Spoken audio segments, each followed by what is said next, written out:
à tous, je m'appelle Jeanne, bienvenue sur ma chaîne Pile à lire et on se retrouve après quelques mois d'absence pour que je vous fasse le top 10 de mes lectures de l'année 2020. 2020 a été une année terrible pour beaucoup d'entre nous, moi compris, et du coup mes lectures ont été un petit peu plus chaotiques que l'année dernière. J'ai remarqué notamment que j'ai eu beaucoup plus de mal à choisir mes livres préférés de cette année parce qu'en fait j'en ai beaucoup qui sont dans cette catégorie de j'ai vachement aimé, je m'en rappellerai souvent, je le conseillerai régulièrement mais ça m'a pas transformée. Comme d'habitude, il y a un petit peu de tout, de la jeunesse, de l'adulte, de la BD, du roman. Je n'ai pas fait d'ordre particulier sauf les tout derniers, ce sera vraiment mes gros coups de cœur, mais voilà. J'avais envie d'être un petit peu plus tranquille sur cette vidéo et de pas trop me prendre la tête. Je vais commencer par 5 titres qui ne sont pas dans ce top, mais que j'avais quand même envie de citer un peu comme des mentions honorables, des livres que j'ai vraiment beaucoup aimés, mais c'est peut-être pas le top 10. Je vous en avais parlé sur Instagram, mais pas encore ici en vidéo.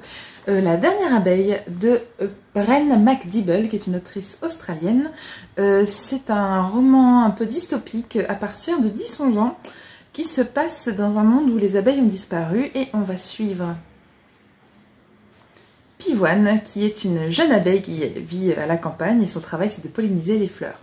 Elle vit très heureuse avec sa grande sœur et son grand-père. Sa mère travaille à la ville, on ne sait pas trop dans quoi, on comprend qu'elle est un petit peu domestique dans une grande maison de riches, et elle vient de temps en temps se ressourcer à la campagne quand elle le peut, quand elle a un rare jour de congé. Pivoine, son grand rêve c'est de rester une grande abeille et de devenir la meilleure abeille de la ferme, mais son monde bascule le jour où sa mère la va chercher et l'enlève contre son gré pour la ramener en ville et qu'elle puisse ramener un petit peu plus d'argent en étant une deuxième personne de la famille qui travaille dans cette grande maison. C'est un roman très intéressant, bien sûr ça parle d'écologie, mais ça parle aussi de relations familiales très complexes.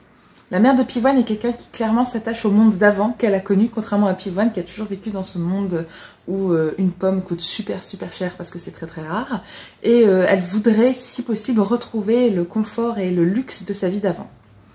Alors que Pivoine, elle, c'est une fille du futur qui voit ce qui va se passer le lendemain et pas ce qui s'est passé la veille, et qui ne comprend pas pourquoi sa mère s'évertue à faire le ménage de gens qu'elle déteste en échange de quelques billets qui, pour Pivoine, ne veulent rien dire.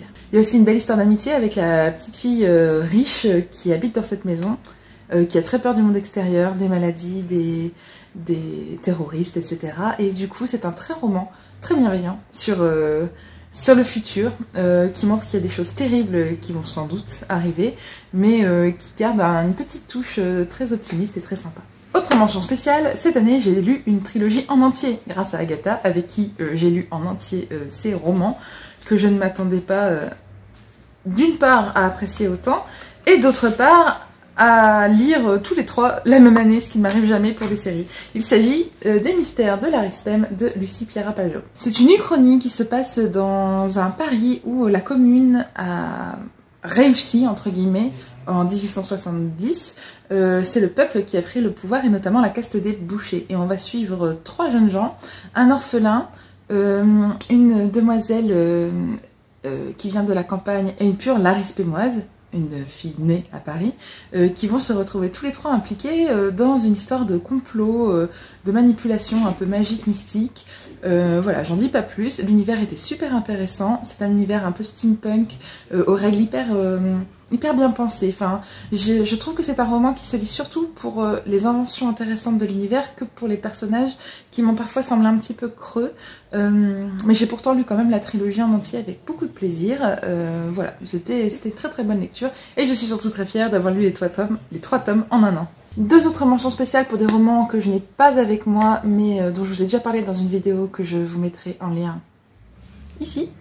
Il s'agit de L'envol du moineau d'Amy B. Brown, je pense que c'est ça, et de La Servante écarlate de Margaret Atwood. Je vous invite à voir la vidéo si vous voulez avoir un petit peu plus d'informations sur mes avis. Dernière mention spéciale que j'aimerais accorder, c'est au roman graphique Mes ruptures avec Laura Dean de Mariko Tamaki. C'est un roman graphique premièrement magnifique, avec des dessins hyper subtils, très délicats, qui est très beau à lire, avec une magnifique mise en page et des personnages très expressifs, même pour des émotions très subtiles. Et deuxièmement, c'est aussi le traitement d'émotions très particulières. On suit une jeune fille qui n'arrête pas d'être rappelée puis larguée par sa copine, Laura Dean, qui est une des filles les plus populaires du lycée, et qui va se perdre un petit peu dans cette relation toxique, quitte à perdre des amitiés et se perdre elle-même. C'était très touchant, très subtil, ça parle de plein de sujets qu'on ne voit pas souvent en littérature pour adolescents, et vraiment c'était une excellente surprise, je ne m'attendais pas à aimer cette BD autant. Voilà, maintenant on passe à mon vrai top 10, qui n'est pas vraiment un top, car je ne fais pas vraiment de celui que j'ai le moins aimé à celui que j'ai le plus aimé. C'est 10 livres que j'ai vraiment beaucoup aimé lire cette année. Je vais d'abord vous parler de 3 albums. Le premier, c'est un coup de cœur auquel je ne m'attendais pas et que j'ai découvert en travaillant à la librairie cet automne. C'est un album qui s'appelle « Si l'hiver arrive, dis-lui que je ne suis pas là ». C'est de Simona Sciarraolo. C'est une histoire très touchante d'un petit garçon qui adore l'été, il adore manger des glaces, il adore sauter dans la piscine, rester en maillot de bain toute la journée, c'est son grand délire, il adore ça, jusqu'à ce que sa grande sœur lui dise qu'il a intérêt à profiter parce que bientôt les jours vont raccourcir, qu'on va rester enfermé à la maison, qu'il va pleuvoir toute la journée et qu'on va s'ennuyer. Et en fait, plus on avance dans l'album, plus le petit garçon va comprendre qu'effectivement, sa sœur avait raison, mais que toutes ces choses font en fait partie de nouveaux émerveillements qui suivent la valse des saisons. C'est très très beau, ça parle vraiment de tous ces petits émerveillements qu'on peut avoir tout au long de l'année, à chaque fois que le cycle des saisons s'enchaîne. On va jusqu'au début du printemps. J'ai trouvé ça très beau, très poétique, avec des illustrations très rigolotes qui sont... avec un texte qui peut avoir l'air un petit peu déprimant, mais qui est vite contrebalancé par les images qui montrent qu'en fait, non, ce dont on parle, c'est vraiment de jolies choses qui arrivent. Par exemple, sauter dans les flaques d'eau, rester bien au chaud à la maison avec un chocolat chaud, se blottir toute la famille ensemble dans le canapé pour regarder un film à la télé. Voilà, c'était trop beau, j'adore cet album, c'était une super surprise. Un deuxième album dont je voudrais parler, c'est Offreut. J'espère que ça se prononce comme ça parce que je ne parle pas chouette. Offreut la chouette de Roumiguer et Monet. C'est un album raconté du point de vue d'une chouette qui observe régulièrement cette petite fille qui vient passer du temps dans cette maison au bord de la forêt.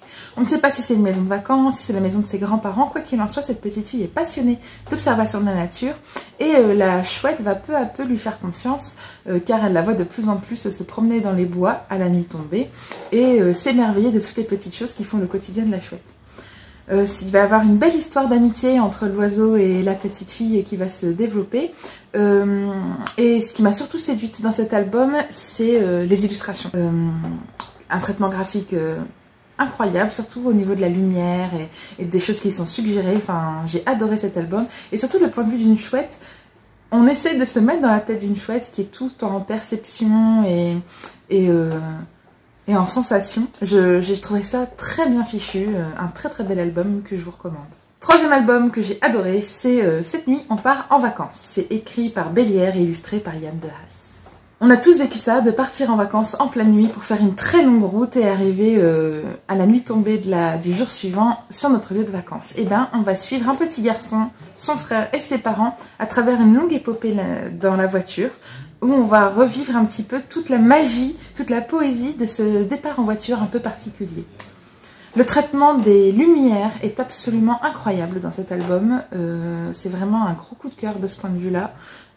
J'ai vraiment retrouvé des sensations que j'avais perdues depuis mon enfance et ça m'a vraiment fait beaucoup de bien en lisant cet album. C'était très très joli. Je le recommande vraiment, non seulement si vous aimez les belles illustrations, si aussi vous aimez les histoires qui mettent à l'honneur le quotidien de l'enfance et toute la poésie qui peut s'y trouver. Vraiment un petit bijou. Je l'ai acheté tout de suite et je le regrette absolument pas. En bande dessinée maintenant, deux BD que je considère comme des gros coups de cœur de cette année. Le premier c'est Glass Town de Isabelle Greenberg. C'est une bande dessinée, un gros roman graphique qui n'est pas encore sorti en français, mais j'espère que ça va l'être, comme ça vous pourrez le découvrir si vous ne lisez pas encore la langue de Shakespeare. Glass Town, c'est le nom qu'ont donné les frères et sœurs Bronte à l'univers qu'ils avaient créé ensemble quand ils étaient enfants et qu'ils s'ennuyaient.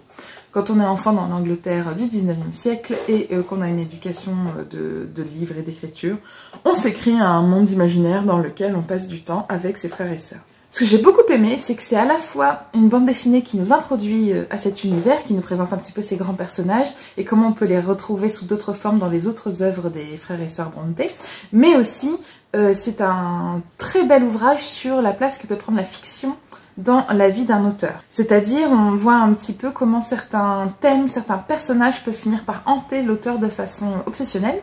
Et c'était très très bien fichu. J'adore le trait faussement naïf d'Isabelle Greenberg qu'elle a eu déjà dans des BD que j'avais adoré, comme l'Encyclopédie des débuts de la Terre ou 100 nuits de héros, et qu'elle s'attelle comme ça à cet univers fictif créé par des enfants qui sont devenus ensuite de grands écrivains. J'ai trouvé ça passionnant. Alors bien sûr, c'est un titre un peu de niche, hein. Il faut déjà s'intéresser un petit peu à la littérature anglaise, puis à la littérature des frères et sœurs Brontë, pour enfin s'intéresser à ce qu'ils écrivaient quand ils étaient enfants. Je me rends bien compte. Mais j'ai trouvé ça passionnant, vraiment, notamment le personnage de Charlotte, qui est l'autrice de la fratrie Brontë qu'on a le plus retenu, qu'on va suivre depuis son enfance jusqu'à l'âge adulte, et à travers toutes ces obsessions liées notamment à Glasstown, le royaume qu'elle avait créé avec son frère et ses sœurs. Deuxième BD que j'ai là en ma possession, parce que l'autre je l'ai prêté, il s'agit de Géante, que vous avez sans doute vu passer partout sur les réseaux sociaux. C'est de Dévenet et Tamarit.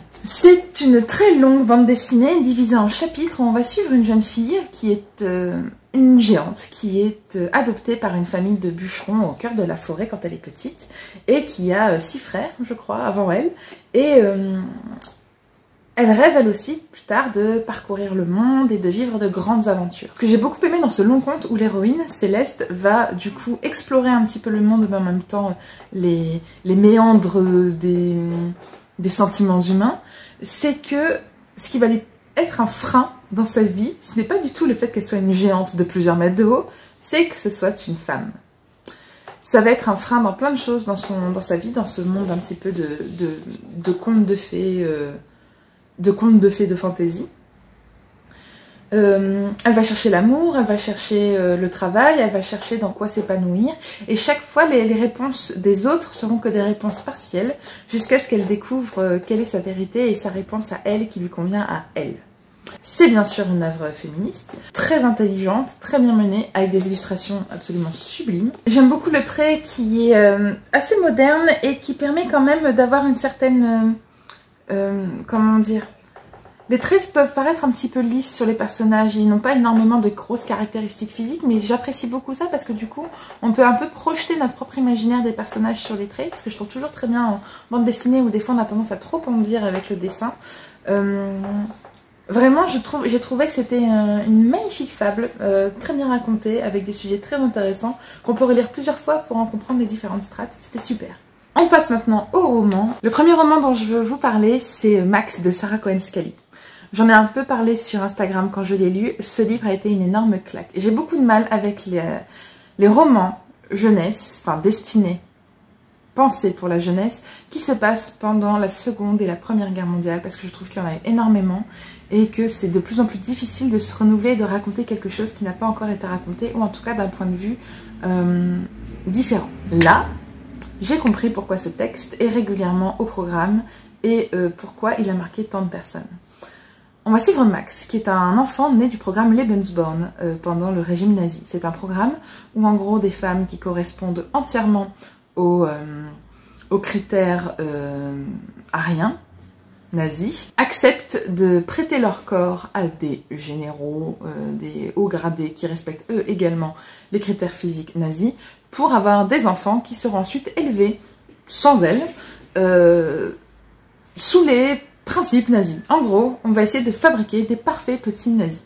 Et Max est l'un des premiers, il est né le même jour qu'Adolf Hitler, et déjà dans l'utérus, il est pétri de pensées nazies.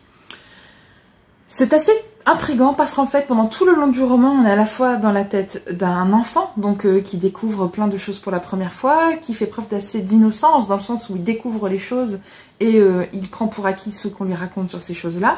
Et en même temps, il y a un énorme sentiment de malaise parce qu'on sent toute l'inhumanité de cette éducation, tout ce qui fait que Max a des graves problèmes pour s'intégrer avec d'autres enfants ou dans le monde en général.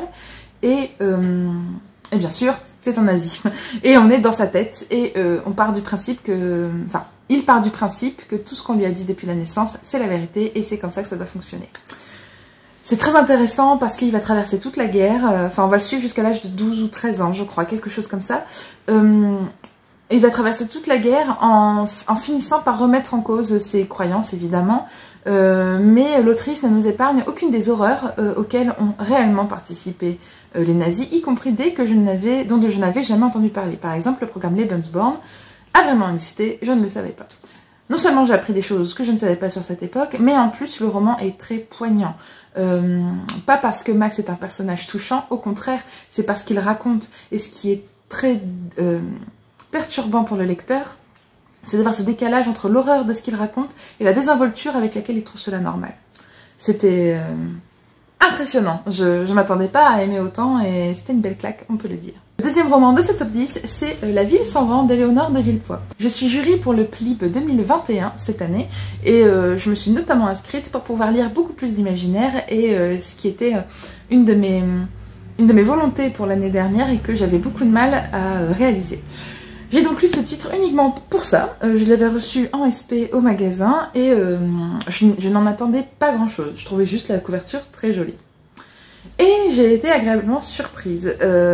Pour ceux d'entre vous qui ne connaissent pas l'histoire, ça se passe à Hyperborée, qui est une ville magique sous un dôme magique, au milieu des terres gelées, où vivent des mages. La ville est divisée en strates, où vivent différentes couches de la population, et c'est un endroit vraiment un peu le centre du monde où on va en espérant faire bonne fortune. On va suivre d'un côté Lastianax, qui est un jeune mage qui vient de finir sa thèse et qui peut donc désormais exercer.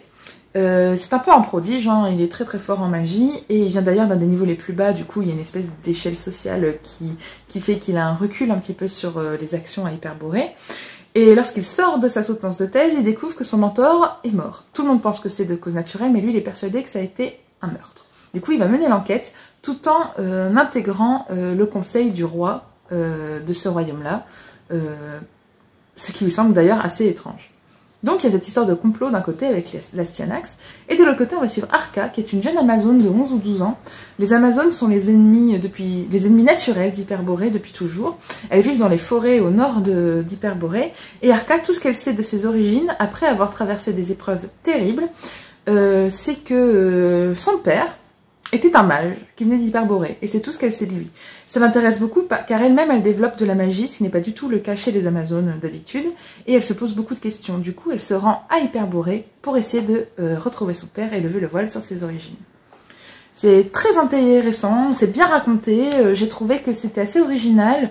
Il y avait parfois, pas des longueurs, mais une espèce de dissonance entre le côté complot politique qui faisait très adulte Game of Thrones et en même temps l'évolution d'Arca qui faisait très roman initiatique assez traditionnel en littérature jeunesse. Mais d'un autre côté, c'était aussi intéressant de voir qu'on pouvait mélanger les deux et faire une histoire si chouette. C'est en 2 tomes, je n'ai pas encore lu le second tome, mais j'ai vraiment hâte de m'y plonger. Je pense que c'est une des lectures que j'attends le plus pour 2021. Déjà, ce sera une série qui se termine rapidement, ce qui est toujours un bon point en ce qui me concerne. Et en plus, j'ai vraiment hâte de retrouver ces personnages et de voir le fin mot de toutes les histoires. Toujours pour le PLIB, j'ai lu le roman 1000 lions de Jeanne Bocknekarl et vraiment, je l'ai lu par hasard, je l'ai choisi par hasard. Je crois que vraiment, je me suis dit, tiens, l'autrice a le même prénom que moi, je vais tenter ce livre. Et ça a été une énorme découverte. Même chose, on se trouve dans un royaume plutôt de fantasy épique qui ressemble beaucoup plus à du Tolkien, par exemple. Enfin, voilà, quelque chose d'assez grand, d'assez épique, qui prend d'ailleurs le ton un petit peu des sagas antiques. Mais c'est en un seul tome et j'ai trouvé que c'était intense. On va suivre plusieurs personnages dans un monde divisé en plusieurs royaumes qui ont été déchirés par une guerre il y a des dizaines d'années et qui a fini par faire qu'il y ait une paix entre ces villes-là. Entre ces royaumes-là, pardon. Cette paix implique que toutes les femmes fertiles sont enfermées dans une cité qui s'appelle la cité d'été, d'où viennent tous les bébés, les nouveau-nés de tous ces royaumes, qui sont échangés en échange de trésors, d'argent, de biens pour faire fonctionner la cité d'été. Mais du coup, la fertilité, le fait de renouveler une population, le fait d'avoir un avenir pour une nation, est entre les mains des femmes de la cité d'été.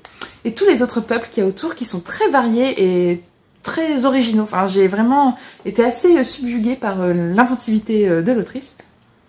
Tous les autres royaumes autour sont un petit peu tributaires à la fois de la cité d'été et en même temps ont leur propre spécialité qui font qu'ils puissent échanger avec elle et avec les autres royaumes. Dans l'un de ces royaumes, qui est un royaume de soldats uniquement composé d'hommes, le dernier lion ailé meurt. Et la prophétie dit que une fois que le dernier lion ailé meurt, c'est le début de la fin du monde. Il va y avoir un émissaire de ce royaume-là qui va partir sur les routes pour essayer de trouver une solution et d'empêcher cette fin du monde d'arriver. C'est un roman dont il est très difficile de parler parce qu'il s'y passe énormément de choses et pourtant on ne s'y perd pas du tout quand on le lit. J'ai trouvé que c'était très poétique et très fascinant. On s'attache à tous les personnages et l'autrice arrive à nous prendre par la main pour nous faire rentrer dans cet univers très complexe, dans tous ces destins qui ont des implications très lourdes pour l'avenir du monde, tout en faisant que ce soit hyper fluide, très compréhensible et très joli en plus. Chaque chapitre, et les chapitres sont très courts, alternent les points de vue entre plusieurs personnages qui permettent à la fois de finir le puzzle de comment fonctionne ce monde, mais en même temps de voir plusieurs points de vue et plusieurs avis sur ce qui se passe dans cet univers-là. Du coup, on n'est pas du tout dans une dichotomie, les méchants, les gentils, non. On a vraiment, tout le monde essaye de survivre et on fait comme on peut avec les moyens qu'on a. Je ne sais pas comment mieux en parler, c'était vraiment très très beau. Je regarde un souvenir fasciné et je ne sais pas comment mieux en parler. Donc j'espère que vous y jetterez un œil et que vous verrez ce que moi j'ai pu y voir. J'ai lu Circé pendant un vlog que je vous ai tourné, que je vous mettrai en lien là-haut si vous voulez aller le regarder. J'en parlerai pas beaucoup plus parce que c'est un roman dont beaucoup de gens ont parlé sur Booktube. En gros, c'est une réécriture de la mythologie grecque. En général, du point de vue de Circé, la sorcière qui est connue notamment pour avoir transformé les marins d'Ulysse en cochons dans l'Odyssée. J'ai trouvé que c'était un très beau roman sur ce qui fait qu'on est des humains.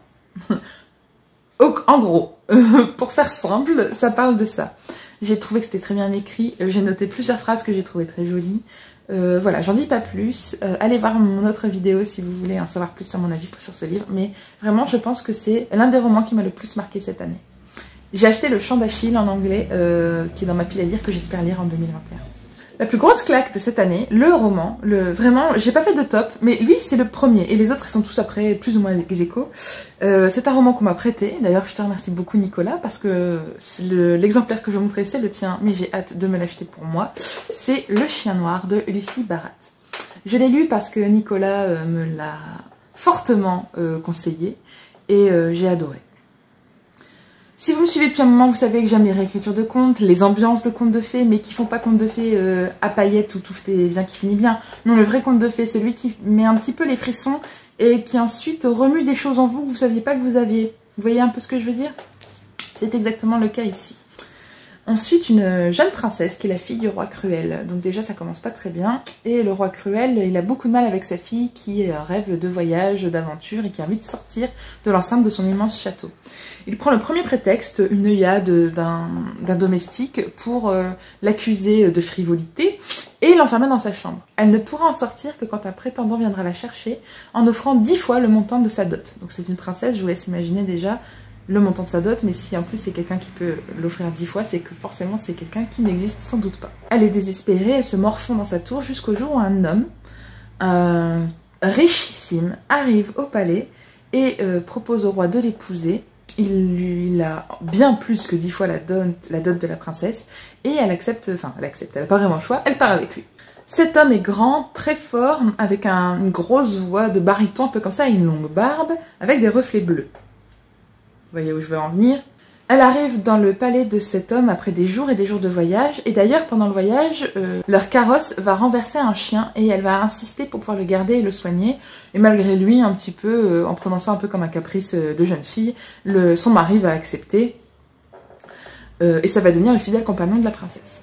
Ils arrivent dans un château fantasmagorique qui est décrit vraiment un mélange du château de Peau d'Âne et de celui de Cocteau dans La Belle et la Bête.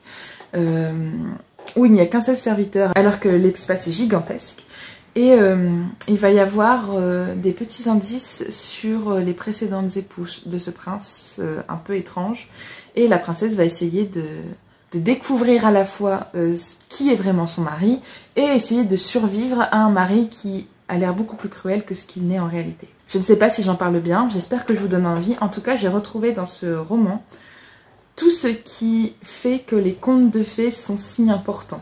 Ça remue des choses qui sont universelles à tous les êtres humains, je trouve. Ça parle beaucoup de la place de la femme, mais pas de façon évidente. Enfin, tout est très subtil dans ce roman. C'est aussi un roman en ambiance qui rend hommage à beaucoup d'images populaires du conte de fées, que ce soit la bibliothèque dans La Belle et la Bête de Disney, ou comme je vous disais, le pot d'âne de Jacques Demy. Il y a énormément de mystères, de merveilleux, d'horreur aussi, parce qu'il y a des passages très très durs, mais j'ai adoré. C'est un roman auquel je n'arrête pas de penser, que je pense que je vais relire avant de le rendre à Nicolas, et je ne peux que vous conseiller de vous y pencher si vous voulez découvrir quelque chose qui ressemble à ce que je viens de vous dire, mais plus encore. Et je vous conseille vraiment de le lire si vous voulez découvrir une réécriture de conte pour adultes, à la fois sombre et lumineuse. Voilà, c'est sans doute ma meilleure lecture de 2020. Voilà, c'est tout pour mes meilleures lectures de 2020. J'espère que ça vous a plu. N'hésitez pas à me dire si je vous ai donné envie de découvrir certains de ces titres. Si vous les avez lus, dites-moi ce que vous en avez pensé. Et j'aimerais bien savoir quel est pour vous le meilleur titre que vous avez lu l'année dernière. J'espère que tout va bien pour vous, que vous êtes en sécurité, que vous êtes en bonne santé. En attendant de vous revoir, je vous souhaite comme d'habitude d'excellentes lectures et je vous dis à la prochaine fois.